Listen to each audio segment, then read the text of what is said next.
जर्मन-10 hospital, orthopaedic से मुताल्लिक हर मरीज यहाँ शिफायाब।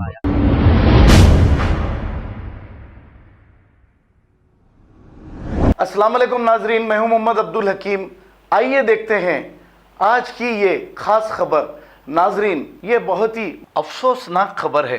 बॉलीवुड की मशहूर सिंगर, सुरों की मलिका लता मंगेशकर, जो 28 सितंबर 1929 में पैदा हुई थी और ये 6 फरवरी 2022 8:12 को आखिरी सांस ली है। अब लता मंगेशकर, सुरों की मलिका, इस दुनिया में अब नहीं रही। लता मंगेशकर को मुंबई के बीच कैंडी हॉस्पिटल में 8 जनवरी को एडमिट किया गया था, क्योंकि इनको कोविड पॉजिटिव पाया गया था और ये वेंटिलेटर पर थी। अब ये हमारे बीच सुरों की मलिका नहीं रही।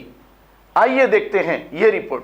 रही न रही हम महका करेंगे, बनके कली बनके सबा, हियों से नीच चुराता है, सच्चे झूठे का दिखाता है यही, हंसाता है यही।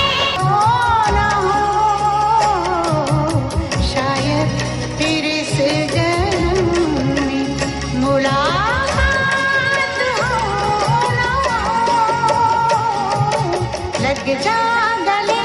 जर्मन-10 हॉस्पिटल, ऑर्थोपेडिक से मुताल्लिक हर मरीज यहाँ शिफायाब। बैनुल-अक़वामी शोहरत याफ्ता और इनाम याफ्ता doctor Mir Jawad Zar Khan, senior orthopaedic surgeon, advance operation theatre, ICU, digital x ray, laboratory, physiotherapy, pharmacy, sharing और प्राइवेट रूम्स, लेडी डॉक्टर्स और डॉक्टर अर्जुमन सुल्ताना गैनकोलॉजिस्ट की खिदमात हासिल। वाजिबी फीस और मुकम्मल सहूलियात से हजारों मुतमईन। एम्बुलेंस से आरास्ता जर्मन-10 orthopaedic hospital, pillar number 150, Attapur, Hyderabad. खबर है शहर की, खबर है गाँव की, खबर है सारी दुनिया की। 7H न्यूज पसंद आए तो लाइक कीजिए, शेयर कीजिए और सब्सक्राइब करना ना भूले। 7H news.